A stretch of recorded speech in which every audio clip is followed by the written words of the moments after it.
Price Lord. FG ministries வேத உரையாடல் நிகழ்ச்சிக்கு உங்களை கர்த்தராகிய இயேசு கிறிஸ்துவின் நாமத்தினாலே வாழ்த்தி வரவேற்கிறோம். Praise Lord pastor. Praise Lord. எப்படி இருக்கீங்க பாஸ்டர்? நல்லா இருக்கேன். நீங்க எப்படி இருக்கீங்க? நாங்களும் கர்த்தர் கிருபையினால நல்லா இருக்கோம் பாஸ்டர். கர்த்தர் நம்மளோட பேசுகிற தெய்வம். இன்னொன்னு, நமக்கு கையில வேத புத்தகம் கொடுக்கப்பட்டிருக்கிறது. அந்த வேதத்துல நம்ம ஏன் அவர் பேசுகிற தெய்வம்? அவர் ஜீவன் உள்ளவர். புது டைட்டில் இருக்கு. கரெக்ட், எக்ஸாக்ட்லி அதுதான். என்ன அப்படின்னா, அவர் ஜீவன் உள்ள தேவன். ஆனபடினாலே அவர் பேசுகிற தெய்வம். இப்போ ஒரு கல்லோ மண்ணோ விக்கிரகமோ இல்லை தெய்வம் அல்லாததோ பேசாது. இப்போ இவர் பேசுகிறார் அப்படின்னு சொன்னால் நமக்கு உணர்த்துகிறார். இப்படி பார்த்தீங்கன்னா எழுத வைத்து கொடுத்துருக்கிறார் அப்படின்னு சொன்னால் அவர் பேசுகிற தெய்வம். பேசுகிற வார்த்தைகள் தானே ஆக்சுவலாக இங்கே பார்த்தீங்கன்னா லிட்டரல்ஸாக மாறி இருக்குது. ஆமாம் ஆமாம், இல்லையா? அப்போ இதுவே இது இருக்குனாலே அவர் உண்மையான தெய்வம்னு அர்த்தம். நம்ம ஒரு சிலையை செஞ்சு அதுக்கு கண்ணு இருந்தாலும் அது பார்க்காது, காது இருந்தாலும் கேட்காது அப்படின்னு கூட நம்ம புதிய ஏற்பாட்டுல பார்க்கலாம். இப்போ கர்த்தர் நம்ம கூட இடைப்படுகிறார். நீங்க சொன்னீங்க வேத புத்தகமே ப்ரூஃப். அது லிட்ரலி எழுதப்பட்ட எழுத்துக்களா இருந்தாலும் நம்மோட பேசுகிற வார்த்தைகள். அப்போ கர்த்தர் உவமைகளா சீஷர்களுக்கு ஜனங்களிடத்துல பேசுறாரு. சில உவமைகள் டைரக்டா உடனே புரிஞ்சிருது. சில உவமைகள் புரியாம சீஷர்கள் அதுக்கப்புறம் அந்த விதைக்கிறவனுடைய அந்த உவமையை கூட கேட்பாங்க. அப்போ சீஷர்களுக்கு எக்ஸ்பிளைன் பண்ணுவாரு. அப்போ எனக்கும் ஒரு உவமை லூக்கால நம்ம பார்க்கலாம் பாஸ்டர். அதுல ஒரு வார்த்தை எனக்கு ரொம்ப ஹார்டா அப்படியே ரொம்ப தோணுது. லூக்கா 13 முதல்ல இருந்தே இருக்குது.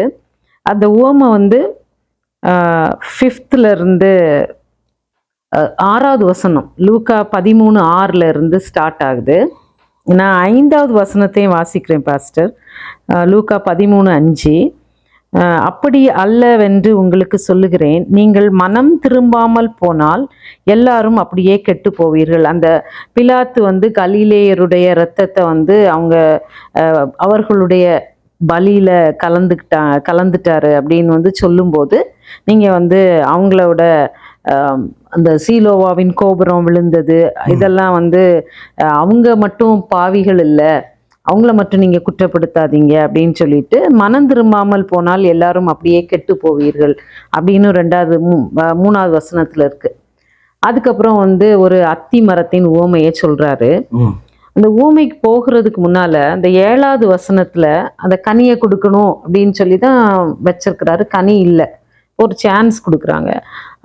7வது வசனத்திற்கு கடைசியில கனியை தேடி வருகிறேன், ஒன்றையும் காணவில்லை, அதை வெட்டி போடு, அது நிலத்தையும் ஏன் கெடுக்கிறது என்றான். அப்போ ஒரு சான்ஸ் கூட, இன்னும் 1 வருஷம் அதை வச்சுக்கலாம் அப்படின்னு சொல்றாங்க.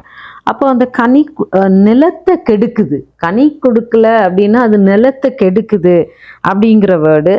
அப்புறம் மனம் திரும்பாமல் போனால் நீங்களும் அப்படியே கெட்டு போவீர்கள். அப்போ எப்படி பாஸ்டர் இந்த 2 வேர்டும் எனக்கு கொஞ்சம் அதை எக்ஸ்பிளைன் பண்ணுங்க. இது எப்படின்னா, இவர் எப்போது அந்த ஊமையை பயன்படுத்துகிறார் அப்படின்ட்டு நம்ம பார்த்தோம்னா, 6வது வசனத்துல தான் அந்த ஊமையை குறித்து சொல்லப்பட்டிருக்கு. அப்போது அப்படின்னு சொல்லப்பட்டிருக்கு.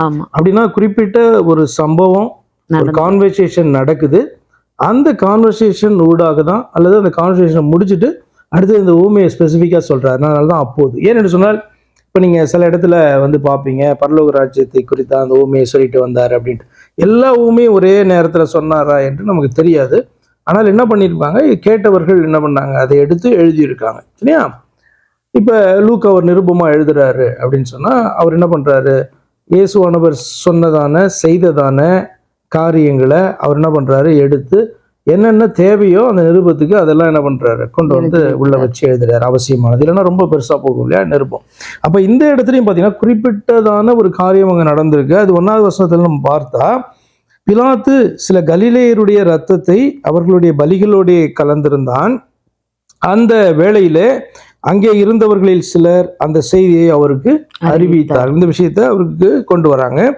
இயேசு அவர்களுக்கு பிரதியுத்தரமாக, அந்த கலிலேயருக்கு அப்படிப்பட்டவைகளை சம்பவித்ததினாலே மற்ற எல்லா கலிலேயரை பார்க்கிலும் அவர்கள் பாவிகளாய் இருந்தார்கள் என்று நினைக்கிறீர்களோ? ஏன் அப்படி கேட்கிறார், நினைக்கிறீர்களோ அப்படின்னா? அப்படிதான் நினைக்கிறாங்கன்னு அர்த்தம். என்னன்னா பிலாத்து யாருடைய ரத்தத்தெல்லாம் எந்த கலிலேயருடைய ரத்தத்தை பலியில கலந்தானோ அவர்கள் மற்றவர்களை பார்க்கிலும் அவர்கள் பாவிகள் என்று இவர்கள் நினைத்துதான் அந்த கேள்வியை கேட்கிறாங்க. இயேசுவானவர் சொல்றாரு, நினைக்கிறீர்களோ அப்படின்னு கேட்கிறாரு. அப்படி அல்லவென்று அவரே பதிலும் சொல்றாரு, அதுக்கு கிடையாது, நீங்க நினைக்கிறது தவறு அப்படி சொல்றாரு. அப்படி அல்லவென்று சொல்லுகிறேன், நீங்கள் மனம் திரும்பாமற் போனால் எல்லோரும் அப்படியே கெட்டு போவீர்கள் அப்படின்னு சொல்றாரு. அடுத்து, சீலோவாமிலே கோபுரம் விழுந்து 18 பேரை கொன்றதே எருசலேமில் குடியிருக்கிற மனுஷர் எல்லாரும் அவர்கள் குற்றவாளிகளாய் இருந்தார்கள் என்று நினைக்கிறீர்களோ?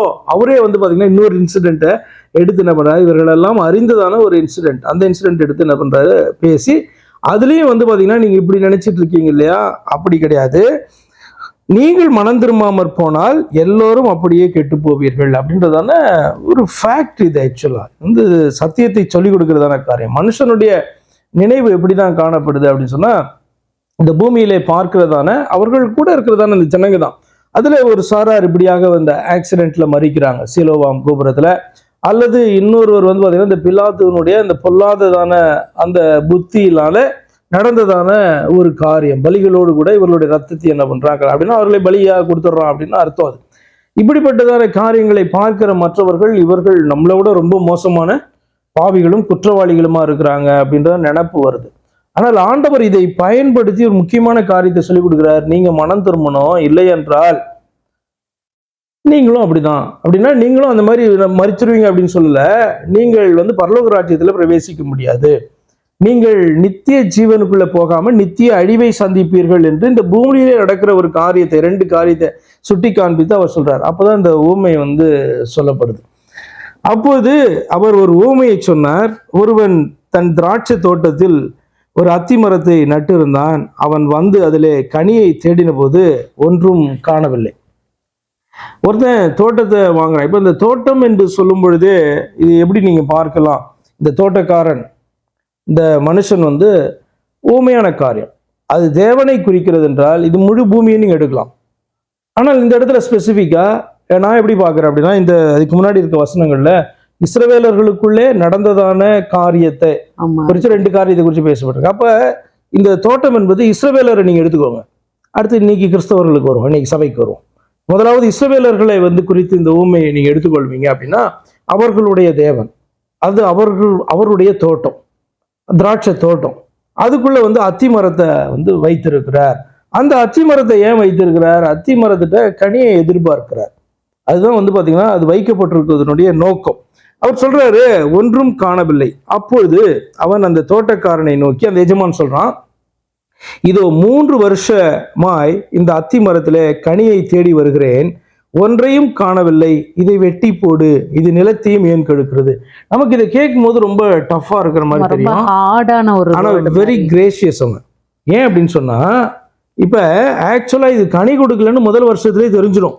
அப்பயே பாத்தீங்கன்னா என்ன பண்ணலாம், எஜமான் அதை கட் பண்ணிட்டு வேற ஏதாவது அந்த இடத்துல வேற அத்தி மரத்தை வைக்கலாம், இல்லை என்றால் அது முழுசும் திராட்சை தோட்டமாகவே மாற்றலாம். அதுக்கு நடுவில் எதுக்கு இது இருந்து கெடுத்துக்கிட்டு இருக்கணும் அப்படின்ட்டு. அப்ப 2 வருஷம் பார்க்குறான், 3 வருஷம் பார்க்குறான் அப்படின்னு சொல்லும்போது ரொம்ப கிருபையுள்ளதான ஒரு மனிதனாக அந்த மனுஷன் காணப்படுறான். வெயிட் பண்றான், அதுக்கு டைம் கொடுப்போம் அப்படின்ட்டு வெயிட் பண்ணுகிறதான ஒரு மனுஷன். இதை தேவனை குறிக்கிறதாக நீங்க எடுத்துக்கொண்டீங்கன்னா, காட் இஸ் வெரி கிரேஷியஸ்.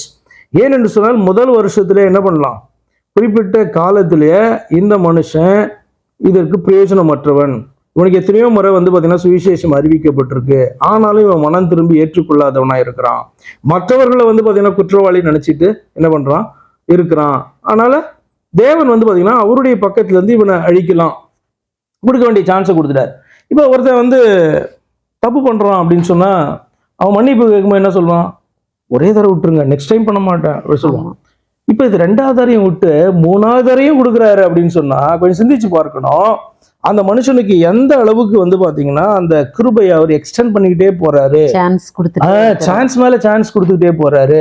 அப்போ ஹி இஸ் வெரி கிரேஷியஸ். ஆக்சுவலா இதுல பார்க்கும்போது அந்த எஜமான் வெரி கிரேஷியஸ். ஆனா நடக்கிறதான காரியம் என்ன அப்படின்னா, அங்க காணப்படுகிறதான தோட்டக்காரன்ட்ட இத சொல்லும் போது 8வது வசனம், அதற்கு அவன் அந்த தோட்டக்காரன் சொல்றான், ஐயா இது இந்த வருஷமும் இருக்கட்டும், நான் இதை சுற்றிலும் கொத்தி எரு போடுவேன், கனி கொடுத்தால் சரி, கொடாவிட்டால் இனிமேல் இதை வெட்டி போடலாம் என்று சொன்னான். இது இப்போ ஓமை, ஃபர்ஸ்ட் ஆஃப் ஆல் ஓமை இல்லையா? ஒரு தோட்டக்காரன் எஜமானுக்கிட்ட இப்படி பேச முடியுமா? முதலாவது என்னன்னா, எஜமானுடைய கட்டளை வெட்டி போடு, இது ஏன் நிலத்தை கெடுக்குது அப்படின்னு சொல்றான். தோட்டக்காரன் ஒரு வேலையாள், ஒரு ஊழியன். அப்ப அவன் வந்து என்ன கேட்கிறான்? ஐயா, தன்மையா பேசுறான். ஆனால் அதே நேரத்துல இது இந்த வருஷமும் இருக்கட்டும் அப்படின்னு சொல்றான்.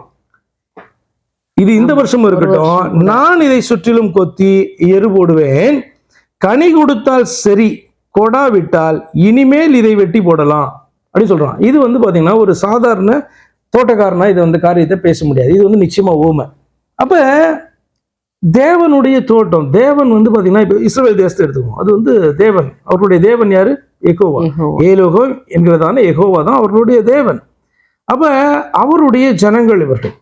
ஆனால் அவரை ஏற்றுக்கொள்ளல. இப்ப இயேசு கிறிஸ்து யாரு? இயேசு கிறிஸ்து வந்து தாசன். அதாவது அந்த யெகோவா அவர்களை ரட்சிப்பதற்கு அவர்கள் மத்தியிலே தோன்றினார்.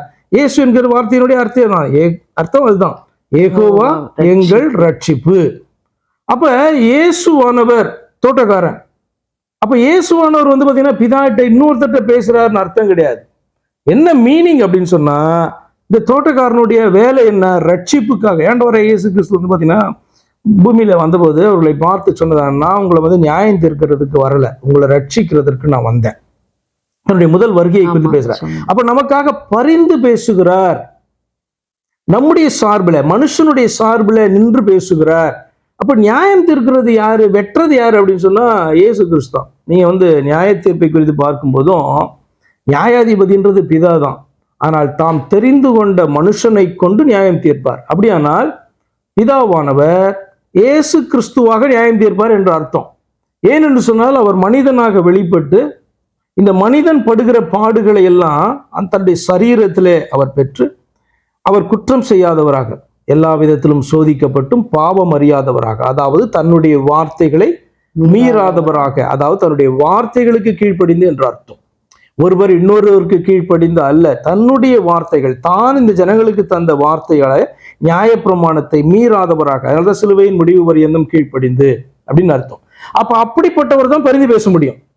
அப்படிப்பட்டவர் தான் இப்படி ஒரு டெசிஷன் எடுக்க முடியும். என்ன அப்படின்னு சொன்னா, இன்னும் ஒரு வருஷம் விடலாம், இதை இன்னொரு டைம் கொடுக்கலாம், சான்ஸ் கொடுக்கலாம், அதுக்கப்புறம் வெட்டிடலாம் அப்படின்னு சொல்லுகிறதை நியாயாதிபதி தான் சொல்ல முடியும். அப்ப இது ரெண்டு நபர்களை குறிக்கல, ரெண்டு ரோலை குறிக்குது. தேவனையும், தேவன் வந்து தாசனாக வெளிப்பட்டு பேசுகிற காரியத்தை குறிக்குது. இப்ப சிந்தித்து பாருங்க, செகண்ட் டைம் சான்ஸ் கொடுக்கறதே கிரேஸ், தேர்ட் டைம் சான்ஸ் கொடுக்கப்படுது, அதற்கப்புறமும் 4வது முறை சான்ஸ் கொடுக்கப்படுது, இன்னொரு வருஷம் பார்க்கலாம் அப்படின்றதான காரியம். அப்ப என்ன அவர் கற்றுக் கொடுக்கிறாருன்னா, ரட்சிப்புக்கு உனக்கு எவ்வளவு நாள் நான் டைம் கொடுக்குறேன். அப்ப ஆண்டவர் வந்து பாத்தீங்கன்னா நம்ம வந்து அவருக்கு கீழ்ப்படியாம போன போதே நம்மளை என்ன பண்ணிடலாம், அவர் அழித்து விடலாம், அந்த அத்திமரத்தை வெட்டி போடுறத போல வெட்டி போட்டுடலாம். ஆனாலும் வச்சிருக்காரு, இஸ்ரவேல் தேசத்துக்குள்ள வச்சு அவர்கள் வாழ்கிற வரைக்கும் என்ன பண்றாரு, அந்த ரட்சிப்புக்கான அந்த வாய்ப்பை கொடுக்குறாரு. அதுதான் இன்னைக்கு நமக்கும் கிறிஸ்தவர்களுக்குள்ளும் சபைக்குள்ள வந்தாச்சு. ஆனா சபையை கெடுக்கிறவர்களாக உள்ள வந்து இருந்திருக்க கூடாது. என்ன பண்ணா, ரட்சிக்கப்பட்டுறணும். ரட்சிக்கப்பட்டவர்கள் தானே ஆக்சுவலா சபைக்குள்ள வரணும். ஆனா இன்னைக்கு எல்லாருமே சபைக்குள்ள வராங்க. அப்ப உள்ளே இருக்கிறவர்கள் என்ன பண்ணக்கூடாது, அந்த இடத்தை கெடுக்கிறவர்களாக இல்லாதபடிக்கு ரட்சிக்கப்பட்டுறணும். இல்லைன்னா நியாயத்தீர்ப்பு என்கிற ஒரு நாள் வரும்பொழுது நம்ம தப்ப முடியாது. ஏனென்று சொன்னால் நம்மளை உண்டாக்கின தேவன் அவ்வளவு வாய்ப்பை நம்ம கொடுக்குறாரு. ஒரு பக்கம் பார்த்தீங்கன்னா அவருடைய நீதி வெட்டி போடலான்னு சொல்லும் பொழுது அவருடைய கிருபை என்ன பண்ணுது, இன்னொரு பக்கம் நம்முடைய சார்பாக பேசுது. அதுதான் பரிந்து பேசுகிறதான காரியம். அப்ப இந்த தோட்டக்காரன் சொல்லுகிறதான காரியம் இன்னும் ஒரு வருஷம் பார்க்கலாம் அப்படின்னு சொல்லுகிறத காரியம் வேறொருவர் சொல்லுகிறதான காரியம் அல்ல. தேவன் நமக்காய் மனிதனாய் வெளிப்பட்டு நமக்காக செய்து முடித்ததான காரியத்தின் அடிப்படையில நம்முடைய சார்பாக பேசுகிறதான காரியம் தான் அதுல காணப்படுது.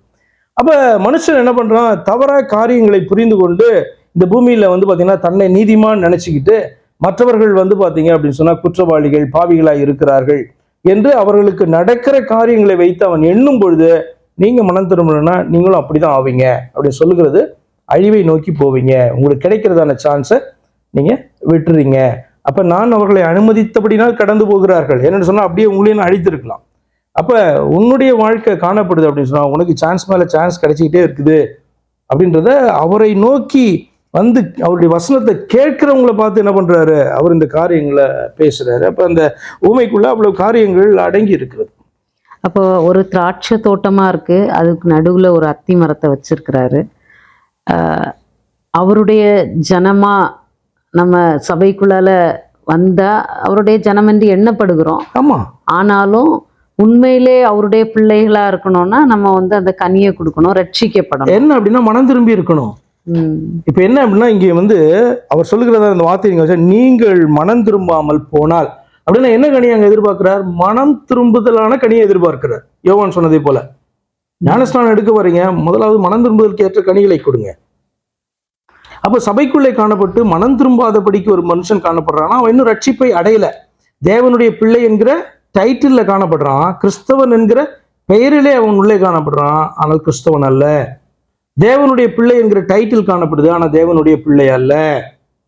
அதுக்கு அது போலதான் இதுக்கு அத்திமரம்ன்ற டைட்டில் இருக்கு, ஆனா அத்திமரம் கொடுக்கறதான காரியத்தை இது கொடுக்கல. அப்ப தேவனுடைய பிள்ளைன்னா மனம் திரும்பி இருக்க வேண்டும். மனம் திரும்பாமபடி உள்ள காணப்படுறான், தோட்டத்துக்குள்ள காணப்படுறான், அதை எஜமானுக்கு சொந்தமானவனாய் காணப்படுகிறான், ஆனாலும் பிரயோஜனம் இல்லை. அதனாலதான் அந்த வார்த்தை பயன்படுத்தப்படுது, ஏன் இது நிலத்தை கெடுக்க வேண்டும்.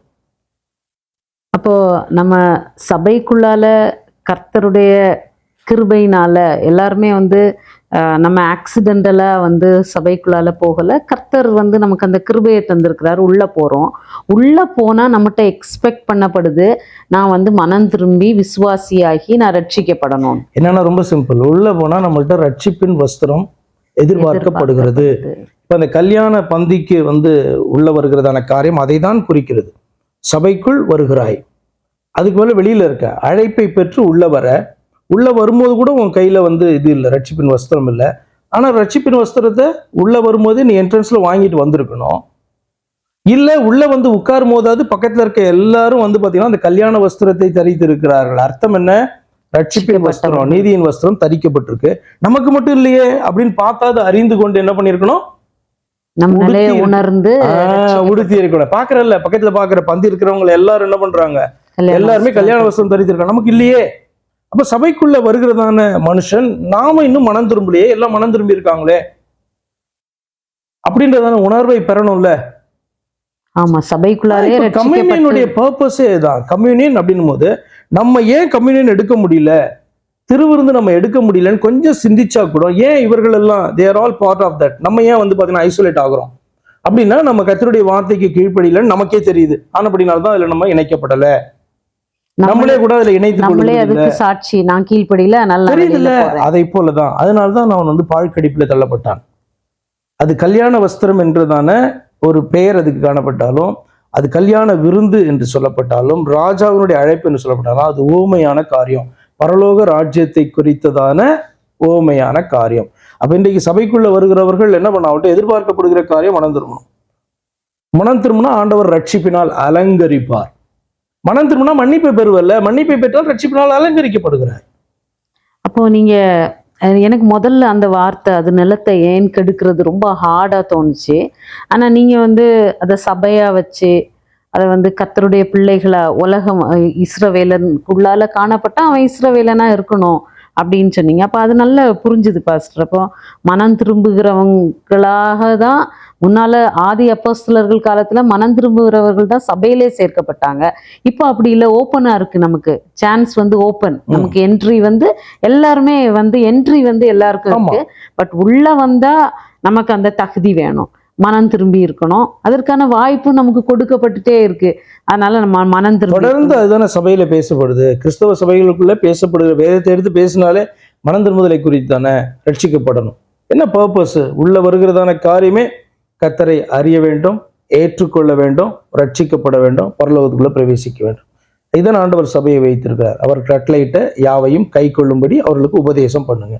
டீச் பண்ணுகிறதான இடம் தானே சபை, கற்றுக் கொடுக்கிறதான இடம் தானே சபை. அப்ப கற்றுக் கொடுக்கிறது மாத்திரமல்ல, அவர்கள் கை கொள்ளும்படியாக அதை நீங்க உபதேசம் பண்ணிக்கிட்டே இருக்கணும் அப்படி சொல்றேன். இந்த பர்பஸ் அதுதானே. அப்படி இருக்கும்போது வந்து பாத்தீங்கன்னா திரும்பவே இல்லைன்னா, மனம் திரும்பவே இல்லை அப்படின்னு சொன்னா அது இடத்துக்கு எடுத்து கொண்டு இருக்கு அப்படின்னு சொல்றதான வார்த்தை கரெக்டான வார்த்தை ஆக்சுவலா. அதே மாதிரி 3 வருஷமா நான் பார்க்கிறேன் அப்படின்னும் போது அதற்கு ஃபுல் டைம் கொடுத்தாச்சுன்னு அர்த்தம். அதாவது அது முளையில கிள்ளி போடலை, அது கனி கொடுக்க வேண்டியதான பருவம் வந்து அது கொடுக்கல அப்படின்னா அதுக்கு புரியுது, கொடுக்கணும், சத்தியம் தெரிகிறது, கீழ்ப்படியணும். சரி பரவாயில்ல, நெக்ஸ்ட் இயர் அப்படின்னா பூரண வயது உள்ளவர்களாக மாறியாச்சு. ஆனா இன்னும் மனம் திரும்புதல் உண்டாகல. இப்போ ஒரு ஸ்கூல்ல எடுத்துக்கிட்டோம்னா ஒரு எல்லா ஸ்டூடெண்ட்ஸும் இருப்பாங்க. அவங்களுக்கு ஃபுல் 1 இயர் டைம் உண்டு. ஃபர்ஸ்ட் டேர்மில் ஃபெயில் ஆகலாம், செகண்ட் டேர்மில் ஃபெயில் ஆகலாம், ஃபைனல் வேற சான்ஸ் கொடுத்துட்டு அதுலேயும் நீங்கள் க்ராஸ் பண்ணலன்னா நீங்கள் டீடெயின்டு.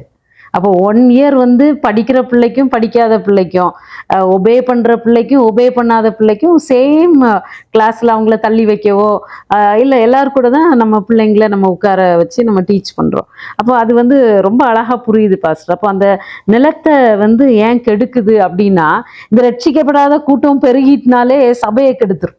அப்படி எடுத்துக்கலாமா பாஸ்டர்? அப்படி எடுக்கிறதை பார்க்கலாம். என்ன பர்பஸுக்காக தேவன், அதாவது இந்த இடத்துல இந்த எஜமான் உள்ள வச்சிருக்காரோ அந்த பர்பஸ் பாத்தீங்கன்னா நடக்கல. அந்த பர்பஸ் நடக்கல. அப்படி இருக்கும்போது என்ன பிரயோஜனம்? அதுதான் பாயிண்ட். அப்போ மனிதர்களாக நம்ம இந்த உலகத்துல ஒரு வாழ வைத்திருப்பதன் அல்லது விட்டு வைத்திருப்பதன் நோக்கம் அன்று பார்த்தீர்கள் என்று சொன்னால் நாம மனம் திரும்பி அவரை ஏற்றுக்கொள்வதுதான் அல்டிமேட் பர்பஸ். மற்றதெல்லாம் அதுக்கப்புறம். இப்போ பலுகி பெருக சொன்னார், பலுகி பெருகியாச்சு. இப்போ இனி பெருகவே வேணான்ட்டு உலகம் பார்த்தீங்கன்னா சொல்லிட்டு இருக்கு. இடமில்ல உலகத்துல, அந்த அளவுக்கு போயிடுச்சு. அப்படியானால் மெயின் பர்பஸை எதுக்கு விட்டு வைத்திருக்கிறார் நம்மள அப்படின்னு சொன்னா, ஒவ்வொரு மனிதனும் அவரை ஏற்றுக்கொண்டு ரட்சிக்கப்பட வேண்டும் என்பதற்காக தான் ஆண்டவர் வைத்திருக்கிறார். அப்ப நமக்கு அந்த சான்ஸ் ஈக்குவலி ஓப்பனா எல்லாருக்கும் தந்திருக்கிறாரு. நம்ம அதை பிரயோஜனப்படுத்திக் கொள்ளாட்டா அதனுடைய ஆக்கினையை நம்ம பெற்று. உண்மைதான். இப்ப சிந்திச்சு பாருங்களேன், ரட்சிக்கப்படாத மனிதர்களாகவே பெருகிட்டு இருந்தாங்கன்னா இந்த உலகம் ரொம்ப கெட்டு போயிட்டுல. அப்படியே சபைக்குள்ள முழுசுமே ரட்சிக்கப்படாதவர்கள் இருந்தாங்கன்னா அதை நீங்க எப்படி சபையா பார்ப்பீங்க? அப்ப இஸ்ரவேல் தேசத்துக்குள்ள எல்லாருமே இந்த தேவனை, மெய்யான தேவனை ஆராதிக்கிறவர்கள். அப்போ இஸ்ரவேல் தேசத்துக்குள்ளே இந்த தேவனை நம்பாதவர்களாகவே பெருகி இருந்தாங்க அப்படின்னு சொன்னா அவர் பொறுத்து பார்த்துட்டு வெட்டதானே சொல்லுவாரு. அவரு கீழே இறங்கி பூமிக்கு மனுஷனாக அவர்களுக்காய் ரத்தம் சிந்தினபடினால், காணாமற் போன ஆடுகளை தேட வந்தபடினால அவர் எக்ஸ்ட்ராவா என்ன பண்றாரு? பேசுறாரு, 1 more chance. அதுதான் பரிந்து பேசுறதுங்கிற வார்த்தையினுடைய 1 more chance. நான் பார்க்குறேன், நெக்ஸ்ட் இயர் வெட்டிடலாம்.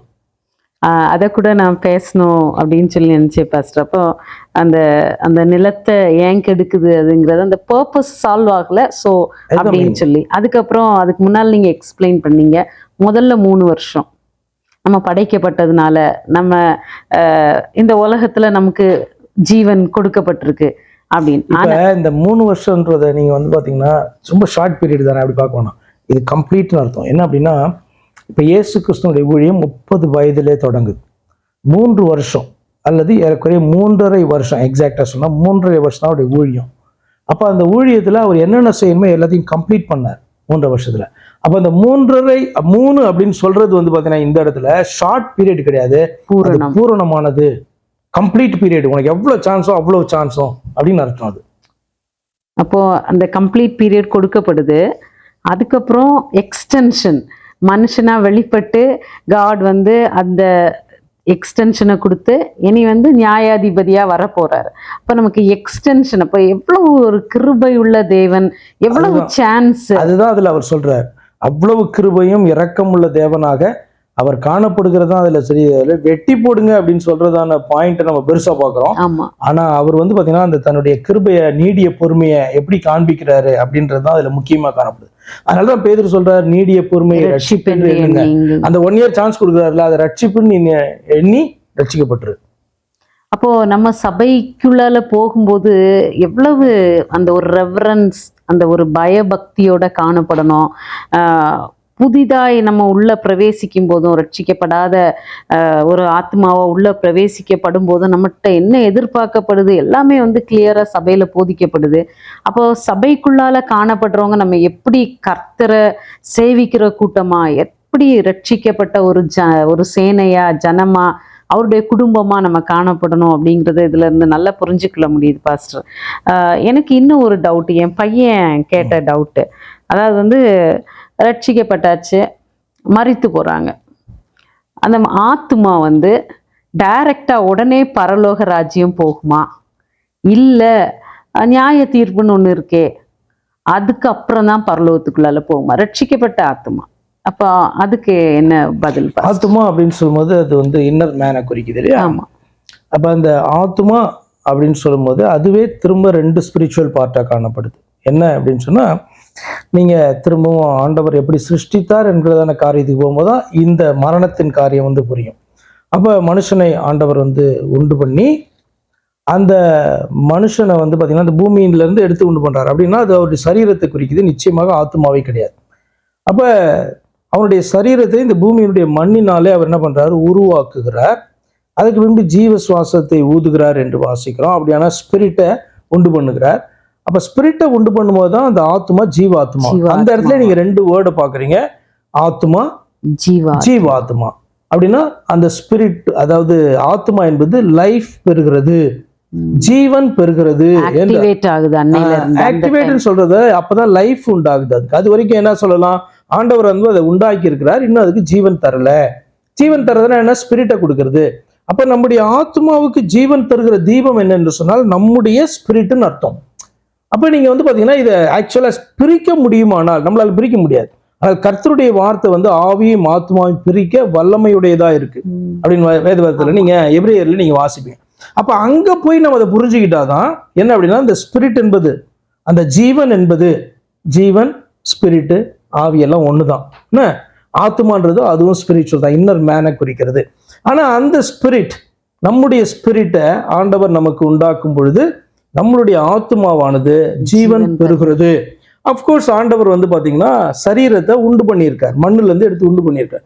ஆத்மாவை மண்ணுல இருந்து எடுத்து உண்டு பண்ணதா வேதம் வந்து சொல்லல. ஆத்மாவை ஆண்டவர் எப்படி உண்டு பண்ணார் என்பதை சொல்லல. ஆவியை வந்து ஆண்டவர் எப்படி உண்டு பண்ணினார் அப்படின்னு சொன்னா, அவர் உண்டு பண்ணினார் என்று சகரியா 3ஆம் அதிகாரத்துல நம்ம வாசிக்கிறோம். மனுஷருக்குள் மனுஷருடைய ஆவியை உண்டு பண்ணு. அப்ப இந்த 2 பாயிண்ட் நீங்க புரிஞ்சுக்கோங்க. நம்ம ஸ்பிரிச்சுவல், நம்முடைய ஸ்பிரிச்சுவல் சைடே வந்து பாத்தீங்கன்னா 2. அதுல ஒண்ணு வந்து பாத்தீங்கன்னா ஜீவன் என்று சொல்லப்படுகிற ஸ்பிரிட், இன்னொன்று வந்து ஆத்மா. அப்ப இது ஜீவன் பெற வேண்டுமானால் இது இருக்கணும், இல்ல இது பிரிக்கப்பட்டதானால், அதாவது நம்முடைய ஸ்பிரிட் ஆவி பிரிக்கப்படுமானால் இந்த ஆத்மா என்ன நிலைக்கு போகும், ஆண்டவர் முன்னாடி உண்டாக்குறதுக்கு முன்பாக ஒரு பார்ட் காணப்படுச்ச அப்படிதான் காணப்படும், அதாவது நித்திரையான நிலை அப்படி சொல்லலாம். அப்ப மரணத்தை குறித்து பார்க்கும்போது வேதம் வந்து பாத்தீங்கன்னா இது எப்படி கற்றுக் கொடுக்குறதுன்னா, மனுஷன் வந்து மரிக்கும் போது அவனுடைய ஆவி பிரியும், அந்த ஆவி தன்னை தந்த தேவனிடத்துல திரும்பும். இப்படி வந்து பிரசங்கி 12ஆம் அதிகாரத்துல நம்ம வாசிக்கிறோம். அப்படியே வந்து சங்கீத புஸ்தகத்துல 146வது சங்கீதத்துல வாசிக்கிறோம். அவனுடைய ஆவி பிரியும், அவனுடைய யோசனைகள் அழிந்து போகும், அவனுடைய சரீரம் வந்து மண்ணுக்கு திரும்பும், அவன் மரிக்கிறதான நாளில் அப்படின்னு சொல்லப்படுது. அப்ப ஆவி பிரிஞ்சிச்சுன்னா மனுஷன் மரிச்சிடறான். ஆனா அவனுடைய ஆத்மாவானது மரித்து விட்டதாக வேதம் சொல்லல, ஆனால் நித்திரையான நிலைக்கு போயிடுது, நித்திரையா இருக்கு. ஏன்னா ஸ்பிரிட் இல்ல. அப்ப இந்த கேள்வி, மகனுடைய கேள்வி ஆத்மா அப்படின்னு சொல்லும்போது அவன் எதை மீன் பண்றான், ஆவியை மீன் பண்றானா ஆத்மாவை மீன் பண்றானா? ஏன்னா ஆவியை குறித்து சொல்லும்போது மிக தெளிவாய் வேதம் சொல்லுகிறது, அது வந்து தந்த தேவனிடத்துல திரும்புகிறது.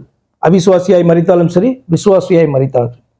அடுத்து விசுவாசியினுடைய ஆவியை குறித்து இன்னொரு தெளிவை வேதம் கொடுக்கிறது கொலோசியர் 3ஆம் அதிகாரத்துல. என்ன அப்படின்னு சொன்னா, அது தேவனுக்குள் மறைந்திருக்கிறது அப்படின்ட்டு. யாரு? விசுவாசிகளுடைய ஆவிகள், அதாவது கிறிஸ்துவுக்குள் மரித்தவர்களுடைய ஆவி வந்து தேவனுக்குள் மறைந்திருக்கிறது என்று கொலோசியர் 3ஆம் அதிகாரத்துல வாசிக்கும். அவர் வரும்போது மகிமையிலே வெளிப்படும் போது வெளிப்படுவோம் நம்ம. அதுதான் வந்து பாத்தீங்கன்னா பவுலும் வந்து பாத்தீங்கன்னா நிறைய வேற இடங்களிலையும் கருத்து சொல்ற. என்ன அப்படின்னா, கிறிஸ்துவுக்குள் மரித்தவர்கள் முதலாவது எழும்புவார்கள். எப்படி 1 தெசலோனிக்கேயர் 4ஆம் அதிகாரத்துல கடைசியில மரணத்தையும் உயிர்த்தெழுதலையும் குறித்து அவர் பேசும்போது அந்த காரியத்தை சொல்றார். அப்படியானால் கர்த்தருக்குள் மரித்தவர்கள் அல்லது விசுவாசிகளுடைய ஆவி அப்படின்னு சொல்லுகிறதான பிரிகிறதான அந்த ஆவி வந்து தேவனுக்குள்ள மறைந்திருக்கு, அதாவது ரொம்ப சேஃபா ஆண்டவர் வந்து வச்சிருக்கார். அவிசுவாசிகளுடைய ஆவியை குறித்தும் அவர் வைத்திருக்கிறார், ஆனா அவருக்குள் வைத்திருக்கிறார்னு சொல்லல, ஆனால் வைத்திருக்கிறார் ஒரு இடத்துல. ஏன் அப்படின்னு சொன்னா, அந்த ஆவி தானா இந்த கீழே வந்து என்ன பண்ண முடியாது. இப்ப அந்த ஆவியை விட்டா என்ன ஆகும், அது தன்னுடைய ஆத்மாவை நோக்கி வந்து அந்த ஆத்மாவுக்கு ஜீவனை கொடுத்துரும். இப்ப அந்த ஆத்மா என்ன பண்ணலாம், சரீரம் இருக்காது, அழிஞ்சிருக்கும் அந்த ஆத்மா. அப்ப வேற அசுத்தாவிகளை போல அது அலைய ஆரம்பிச்சிடும். கர்த்தர் அதை அலோவ் பண்ணவே மாட்டார். என்ன அப்படின்னு சொன்னா, அந்த ஆவியை வந்து பாத்தீங்கன்னா மனுஷர்களுடைய ஆவியை ஆண்டவர் வச்சிருக்காரு. இப்ப 12ஆம் அதிகாரத்துல நம்ம உங்களுக்கு தெளிவு வேணும் அப்படின்னு சொன்னா இதை குறித்து நம்ம பேசியிருப்போம்னு நினைக்கிறேன் நானு. பேசியிருக்கோம். பட் இருந்தாலும் அந்த கேள்வி வந்துட்டதுனால நம்ம அதை தெளிவுபடுத்திடலாம். பிரசங்கி 12ஆம் அதிகாரம் 7வது வசனத்தில் இப்படி இருக்கு.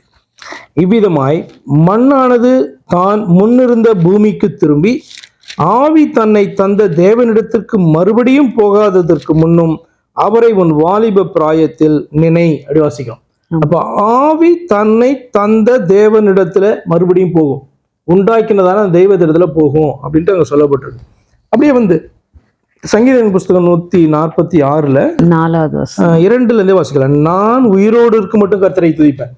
அப்போ உயிரோடு இருக்கிற வரைக்கும் தான் கர்த்தரை துதித்து கொண்டு இருக்க முடியும், ஆராதிக்க முடியும்.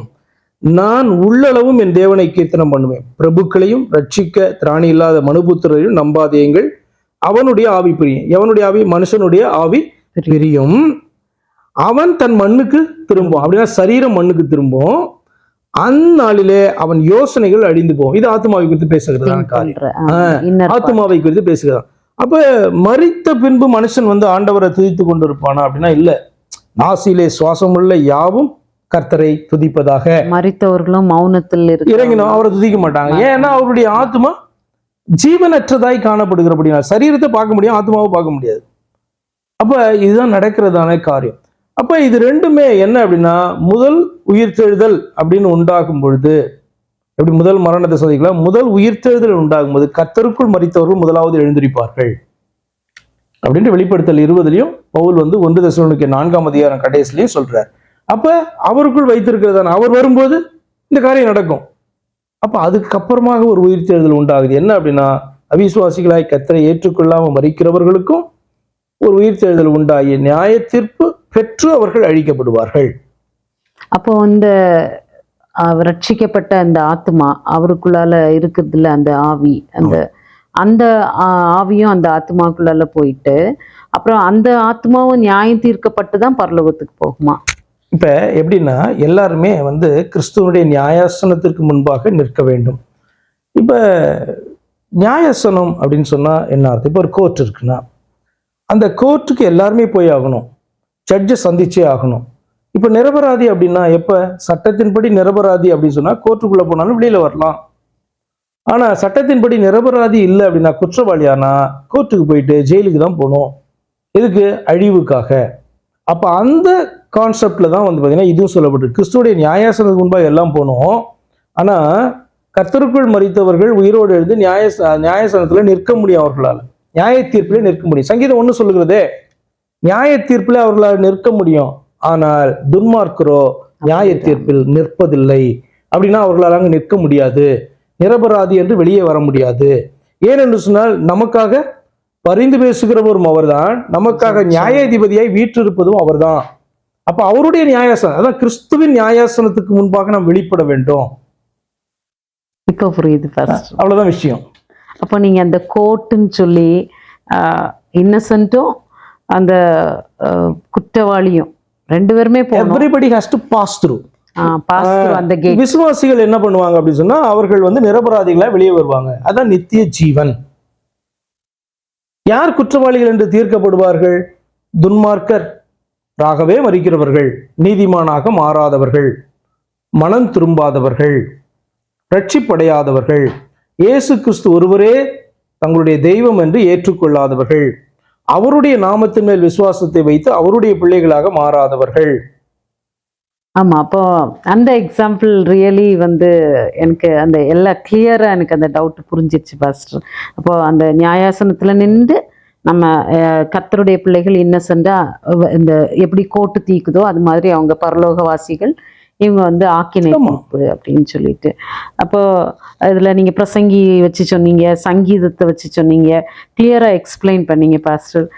இது கேட்கிற யாவருக்கும் ரொம்ப பிரயோஜனமா இருக்கும். நானும் என் பிள்ளைகிட்ட போய் இதை கிளியரா சொல்லுவேன். ரொம்ப பிரயோஜனமா இருந்து. நீங்க அதை குறித்து சொல்லும் போது எப்பயுமே சிருஷ்டிப்புல இருந்து ஸ்டார்ட் பண்ணி தான் நீங்க மரணத்தை குறித்து பேசணும்னா எப்படி ஆண்டவர் முன்னாடி உண்டாக்குனாரு, அப்படிதான் அந்த ஆவி பாத்தீங்கன்னா நம்முடைய ஆவி நம்ம விட்டு பிரியும் போது தான் அது மரணம் என்று அழைக்கப்படுகிறது. தேவனுடைய பார்வையில் நித்திரை என்று பார்க்கப்படுகிறது. ஏனென்றால் உயிர்த்தெழுதல் திரும்ப உண்டாக வேண்டும். இந்த பூமியில இருக்கும்போது அவரை அக்செப்ட் பண்ணிக்கணும். அதுதான் ஒரே வழி. அதான் அந்த ஸ்பிரிச்சுவல் பார்ட்டும் 2 ஆவி ஆத்மான்னு கிளியரா சொன்னீங்க பாஸ்டர். இன்னும் அநேக கேள்விகள் இருக்கு, மீண்டும் சந்திக்கலாம் பாஸ்டர்.